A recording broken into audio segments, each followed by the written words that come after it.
റജബ് മാസമായി കഴിഞ്ഞാൽ പിന്നെ റജബ് മാസത്തിൻ്റെ വ്യത്യസ്തങ്ങളായ ശ്രേഷ്ഠതകൾ വിശദീകരിക്കുന്ന സംസാരങ്ങളും എഴുത്തുകളും പോസ്റ്ററുകളുമൊക്കെ ധാരാളമായി പ്രചരിപ്പിക്കപ്പെടുന്നത് നമുക്ക് കാണാൻ സാധിക്കും. അതിനൊരു ഏകതാ രൂപമൊന്നും നമ്മൾ കാണുകയില്ല. കാരണം ഓരോരുത്തരും വ്യത്യസ്തങ്ങളായ ഫളായിലുകളാണ് റജബ് മാസത്തിന് പറഞ്ഞുകൊണ്ടിരിക്കുന്നത്.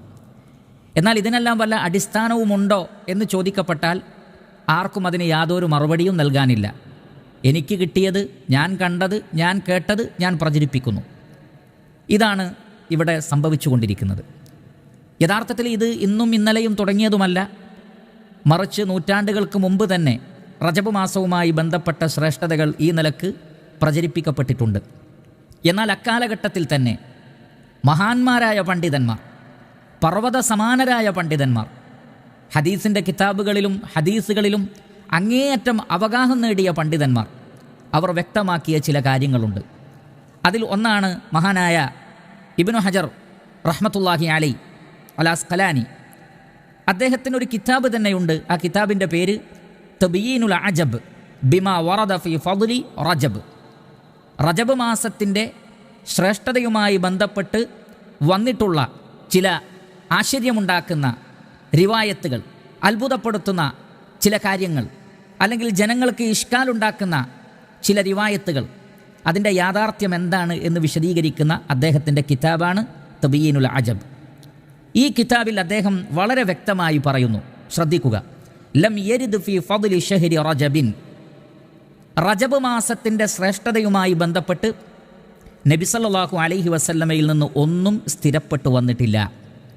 റജബ് മാസത്തിന് മാത്രമായി ഒരു പ്രത്യേകത കൽപ്പിച്ചുകൊണ്ടുള്ള ഒന്നും തന്നെ നബിയിൽ നിന്ന് വന്നിട്ടില്ല. വലാ ഫി സിയാമിഹി. അതേപോലെ തന്നെ റജബ് മാസത്തിലെ ഇന്നാലിന്ന ദിവസങ്ങളിലൊക്കെ നോമ്പ് നോൽക്കുക എന്ന് പറഞ്ഞുകൊണ്ട് പലരും പല ദിവസങ്ങളുമാണ് പറയുന്നത്. അതിനൊന്നും തന്നെ യാതൊരു തെളിവുമില്ല. വലാ സിയാമി ഷൈഇൻ മിൻഹു മുഅയ്യൻ. മുഅയ്യനായി ഏതെങ്കിലും ഒരു ദിവസം റജബിൽ നോമ്പ് നോൽക്കുന്നതുമായി ബന്ധപ്പെട്ട് ഒന്നും വന്നിട്ടില്ല. വലാ ഫി ഖിയാമി ലൈലത്തിൻ മഖ്സൂസത്തിൻ. ഏതെങ്കിലും ഒരു പ്രത്യേക രാത്രിക്ക് പ്രാധാന്യം നൽകിക്കൊണ്ടുള്ള രാത്രി നമസ്കാരം, അതും വന്നിട്ടില്ല. ഇതിലൊന്നും തന്നെ ഫീഹി ഹദീസുൻ സഹീഹുൻ യസ്ലുഹു ലിൽ ഹുജ്ജ. തെളിവിന് കൊള്ളാവുന്ന എന്ന് പറഞ്ഞാൽ തെളിവാക്കി പ്രവർത്തിക്കാമെന്ന് പറയാവുന്ന രൂപത്തിലുള്ള ഒന്നും തന്നെ വന്നിട്ടില്ല. കാരണം നമുക്കറിയാം, അള്ളാഹുവിൻ്റെ ദീനിലെ ഏതൊരു അമലും പ്രവർത്തിക്കേണ്ടത് തെളിവിൻ്റെ അടിസ്ഥാനത്തിലാണ്. തെളിവിനെ ആധാരമാക്കി, തെളിവിനെ അടിസ്ഥാനമാക്കിയേ ചെയ്യാൻ പാടുള്ളൂ. ആ തെളിവ് എന്ന് പറഞ്ഞാൽ എങ്ങനെയായിരിക്കണം? കുറ്റമറ്റതായിരിക്കണം. നബി സല്ലല്ലാഹു അലൈഹി വസല്ലമ ചെയ്തു, അല്ലെങ്കിൽ പറഞ്ഞു, അല്ലെങ്കിൽ കൽപ്പിച്ചു എന്ന് വ്യക്തമാക്കുന്ന രൂപത്തിലുള്ളതായിരിക്കണം. അങ്ങനെ പ്രവാചകനിൽ നിന്ന് സ്ഥിരപ്പെട്ട യാതൊന്നും തന്നെ റജബ് മാസത്തിൻ്റെ ഫളലുമായി ബന്ധപ്പെട്ടോ അതിലെ നോമ്പുമായി ബന്ധപ്പെട്ടോ അതിലെ നമസ്കാരവുമായി ബന്ധപ്പെട്ടോ വന്നിട്ടില്ല. ശേഷം അദ്ദേഹം പറയുന്നു, വഖദ് സബഖനി ഇലൽ ജസ്മി ബിദാലിക അൽ ഇമാം അബൂ ഇസ്മാഈൽ അൽ ഹറവിയുൽ ഹാഫിൾ. എനിക്ക് മുമ്പ് ഈ കാര്യം പറഞ്ഞിട്ടുള്ളത് ഹാഫിളായ അബൂ ഇസ്മാഈലുൽ ഹറവി റഹ്മത്തുള്ളാഹി അലൈഹി. അദ്ദേഹത്തിൽ നിന്ന് ഖദ് റുവീനാഹു ബിസനദിൻ സഹീഹിൻ, സഹീഹായ സനദോടുകൂടി അദ്ദേഹത്തിൽ നിന്നും വമിൻ ഗൈരിഹി, മറ്റുള്ളവരിൽ നിന്നും ഇതേ കാര്യം വന്നിട്ടുണ്ട് എന്നാണ്. എന്ന് പറഞ്ഞാൽ അവരൊക്കെ പറഞ്ഞിട്ടുള്ളത് റജബ് മാസത്തിൻ്റെ ഫളലുമായി ബന്ധപ്പെട്ട്, ശ്രേഷ്ഠതയുമായി ബന്ധപ്പെട്ട് പ്രത്യേകമായ ഹദീസുകളൊന്നും വന്നിട്ടില്ല. പല ആളുകളും അതിൽ വ്യത്യസ്തങ്ങളായ നമസ്കാരങ്ങൾ പറയാറുണ്ട്. റജബിലെ ഒന്നാമത്തെ ദിവസം തന്നെ, ആദ്യത്തെ വെള്ളിയാഴ്ച, അല്ലെങ്കിൽ 27-ന് അന്നാണ് ഇസ്രാ മിഅ്റാജ് നടന്നത് എന്നൊക്കെ പറഞ്ഞുകൊണ്ട്, അതൊന്നും യാതൊരു അടിസ്ഥാനവും ഇല്ലാത്തതാണ്. അങ്ങനെ വ്യത്യസ്തങ്ങളായ കാര്യങ്ങളും കാരണങ്ങളും പറഞ്ഞുകൊണ്ട് നോമ്പുകളും നമസ്കാരങ്ങളും ദിക്റുകളും ദുആകളും ഒക്കെ കാണാൻ സാധിക്കും. അതേപോലെ തന്നെ ആദ്യത്തെ 10-ൽ ഇന്ന ദിക്റ് ചൊല്ലിയാൽ നരകമോചനമുണ്ട്, രണ്ടാമത്തെ 10-ൽ ഇന്ന ദിക്റ് ചൊല്ലിയാൽ, മൂന്നാമത്തെ 10-ൽ ഇന്ന ദിക്റ് ചൊല്ലിയാൽ അതിന് ഇന്നെന്ന ഫളായിലുകളുണ്ട്. ചില ദിക്റുകൾ 70 തവണ ചൊല്ലിയാൽ, അതേപോലെ തന്നെ 100 തവണ ചൊല്ലിയാൽ അതിന് ഇന്നെന്ന പ്രത്യേകതകളുണ്ട്. അതേപോലെ തന്നെ ചില സൽക്കർമ്മങ്ങൾ പ്രത്യേകം എടുത്തു പറഞ്ഞുകൊണ്ട് അതൊക്കെ റജബ് മാസത്തിൽ ചെയ്താൽ പ്രത്യേകതയുണ്ട്. അതേപോലെ തന്നെ 12 റക്അത്ത് നമസ്കാരം, 100 റക്അത്ത് നമസ്കാരം തുടങ്ങിയിട്ടുള്ള നമസ്കാരം, നോമ്പ്, ദിക്റ്, ദുആ, അതേപോലെ തന്നെ മറ്റു സൽക്കർമ്മങ്ങൾ, ഇതൊക്കെ റജബിലേക്ക് ചേർത്ത് പറഞ്ഞുകൊണ്ടുള്ള ധാരാളം ഹദീസുകൾ കാണാം. ആ ഹദീസുകളൊന്നും തന്നെ സ്വഹീഹായ നിലക്ക് വന്നിട്ടില്ല. അതുകൊണ്ടാണ് അദ്ദേഹം മറ്റൊരിടത്ത് പറഞ്ഞത് ഇതേ കിതാബിൽ, വഅമ്മൽ അഹാദീസുൽ വാരിദ ഫി ഫദ്ലി റജബ്. റജബ് മാസത്തിൻ്റെ ഫളലുമായി ബന്ധപ്പെട്ട് വന്നിട്ടുള്ള ഹദീസുകൾ, ഔ ഫി ഫദ്ലി സിയാമിഹി ഔ സിയാമി ഷൈഇൻ മിൻഹു സരീഹ, വ്യക്തമായ നിലക്ക് ഈ മാസത്തിൻ്റെ ശ്രേഷ്ഠതയുമായി ബന്ധപ്പെട്ടോ അതേപോലെ തന്നെ നോമ്പുമായി ബന്ധപ്പെട്ടോ വന്നിട്ടുള്ള റിവായത്തുകൾ, ആ റിവായത്തിനെക്കുറിച്ച് അദ്ദേഹത്തിന് പറയാനുള്ളത് ഫഹിയാല ഖിസ്മൈൻ, 2 നിലക്കാണ് ആ റിവായത്തുകളൊക്കെ ഉള്ളത്. ദഈഫ വ മൗളൂഅ, ഒന്ന് ദുർബലമായത് അല്ലെങ്കിൽ കെട്ടിച്ചമച്ചത്, അല്ലാത്തതൊന്നില്ല തന്നെ എന്നാണ് അദ്ദേഹം പറയുന്നത്. അപ്പോൾ ഈ മാസവുമായി ബന്ധപ്പെട്ട് പറയപ്പെട്ടിട്ടുള്ള പോസ്റ്ററുകളിലും എഴുത്തുകളിലുമൊക്കെ ഇന്ന് പ്രചരിപ്പിക്കപ്പെടുന്ന കാര്യങ്ങളുണ്ടല്ലോ, അതിലൊന്നുപോലും തന്നെ സ്വഹീഹായ ഹദീസുകളിൽ വന്നിട്ടില്ല.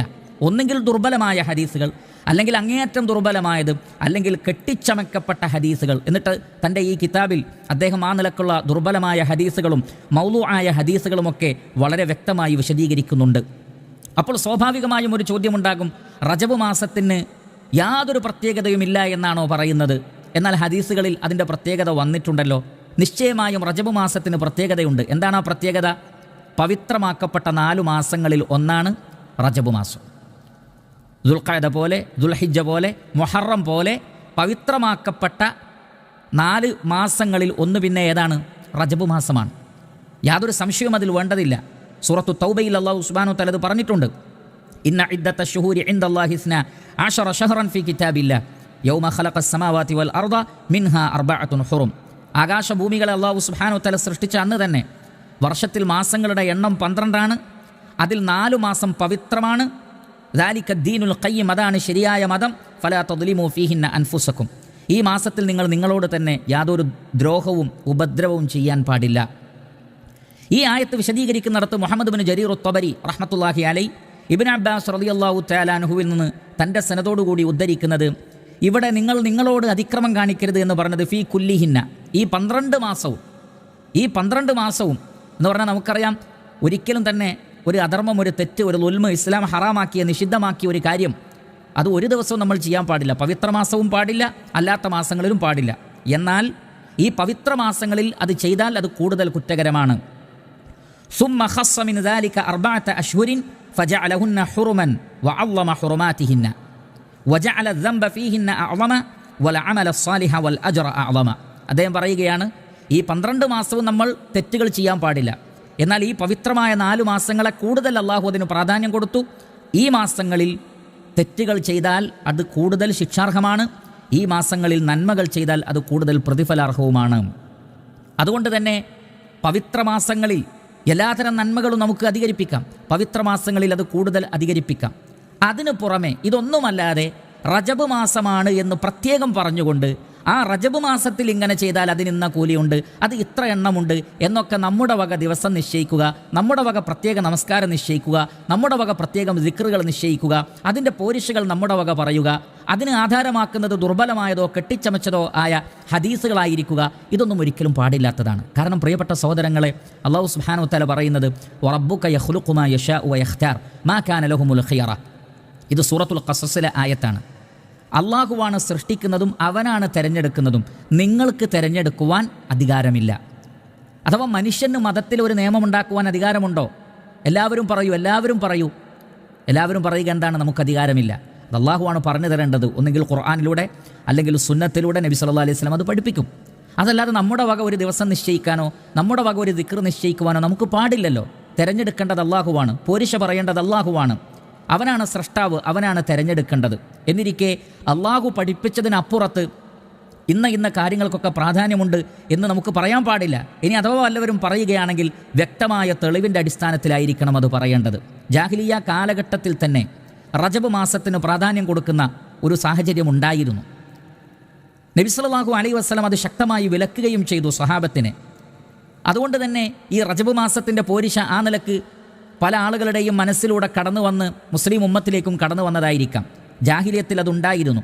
അതുകൊണ്ടാണ് ഇമാം ബുഖാരി ഉദ്ധരിക്കുന്ന സ്വഹീഹായ ഒരു ഹദീസിൽ നമുക്ക് കാണാം, നബി സല്ലല്ലാഹു അലൈഹി വസല്ലം പറയുന്നത് ലാ ഫറഅ വലാ അതീറ, ഫറഉമില്ല അതീറയുമില്ല. ഫറഅ എന്ന് പറഞ്ഞാൽ ഒട്ടകത്തിന് ആദ്യമുണ്ടാകുന്ന കുട്ടിയെ അവർ അവരുടെ വിഗ്രഹങ്ങൾക്ക് വേണ്ടി അറുത്തിരുന്നു. അതേപോലെ തന്നെ അതീറത്ത് എന്ന് പറഞ്ഞാൽ റജബ് മാസത്തിൽ അള്ളാഹുവിൻ്റെ പ്രീതി ഉദ്ദേശിച്ചുകൊണ്ട് അറക്കുന്ന അറവാണ്. ചില ആളുകൾ വിഗ്രഹങ്ങളുടെ പ്രീതി ഉദ്ദേശിച്ചുകൊണ്ടും അറത്തിരുന്നു. അപ്പോൾ റജബ് മാസത്തിലെ പ്രത്യേകമായ ഒരു അറവാണ് അതീറ എന്ന അറവ്. അത് അള്ളാഹുവിന് വേണ്ടി ചെയ്തവരുണ്ട്, വിഗ്രഹങ്ങൾക്ക് വേണ്ടി ചെയ്തവരുണ്ട്. ചില സ്വഹാബികൾ നബി സല്ലല്ലാഹു അലൈഹി വസല്ലമയോട് ചോദിച്ചു, അള്ളാഹുവിൻ്റെ റസൂലെ, ഞങ്ങൾ ജാഹിലിയത്തിൽ അത് അള്ളാഹുവിൻ്റെ പ്രീതി ഉദ്ദേശിച്ച് തന്നെയാണ് ചെയ്തത്, അത് ഞങ്ങൾ റജബ് മാസത്തിൽ ചെയ്യട്ടെ എന്ന് നബിയോട് ചോദിച്ചപ്പോൾ ഇമാം അഹ്മദ് റഹ്മത്തുള്ളാഹി അലൈഹി അദ്ദേഹത്തിൻ്റെ മുസ്നദിൽ ഉദ്ധരിക്കുകയാണ്. അൻ നുബൈശത്തൽ ഹുദലി റളിയല്ലാഹു അൻഹു ഖാല സഅൽതു റസൂലുള്ളാഹി സ്വല്ലല്ലാഹു അലൈഹി വസല്ലം ഖുൽതു ഇന്നാ കുന്നാ നഅ്തിറു അതീറത്തൻ ലനാ ഫിൽ ജാഹിലിയ്യ ഫമാ തഅമുറുനാ. ഞങ്ങൾ ജാഹിലിയ്യ കാലഘട്ടത്തിൽ അങ്ങനെ ഒരു അത്തീറ, ഒരു അറവ് നടത്തിയിരുന്നു. നബിയെ, നിങ്ങൾക്ക് ഞങ്ങളോട് എന്താണ് ആ വിഷയത്തിൽ പറയാനുള്ളത്? ഖാല, അപ്പോൾ നബി സല്ലല്ലാഹു അലൈഹി വസല്ലം പറഞ്ഞു, ഇസ്ബഹു ഫി അയ്യി ഷഹ്രിൻ മാക്കാൻ, ഏത് മാസവും നിങ്ങൾ അറുത്തോളൂ. അങ്ങനെ റജബിനായിട്ടൊരു പ്രത്യേകം കൊടുക്കണ്ട. അള്ളാഹുവിൻ്റെ പ്രീതി ആഗ്രഹിച്ചുകൊണ്ട് റബ്ബിൻ്റെ പൊരുത്തം കിട്ടാൻ വേണ്ടി അറക്കുകയും അതിൻ്റെ മാംസം പാവപ്പെട്ടവർക്ക് വിതരണം ചെയ്യുകയും ചെയ്യുന്നതൊക്കെ ഇസ്ലാം പുണ്യകർമ്മമായി പഠിപ്പിച്ചിട്ടുണ്ട്. അതാണ് വബറുല്ലാഹ വ അത്ഇമു, നിങ്ങൾ അല്ലാഹു സുബ്ഹാനഹു വ തആലയോട് നിങ്ങൾ പുണ്യം ചെയ്യൂ, അഥവാ അള്ളാഹുവിൻ്റെ പ്രീതി ആഗ്രഹിച്ചു പുണ്യം ചെയ്യൂ.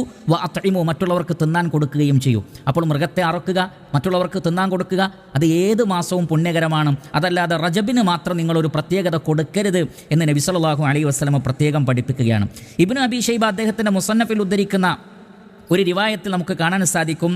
ഹറശത്ത ഇബ്നുൽ ഹുർ റളിയല്ലാഹു അൻഹു പറയുകയാണ്, റഅയ്തു ഉമറ യദ്രിബു അകുഫൻ നാസി ഫി റജബിൻ, റജബ് മാസത്തിൽ നോമ്പ് നോറ്റ ആളുകളുടെ കൈകൾക്ക് ഉമർ ഖത്താബ് റളിയല്ലാഹു തആല അൻഹു അടിക്കുന്നത് ഞാൻ കണ്ടിട്ടുണ്ട്.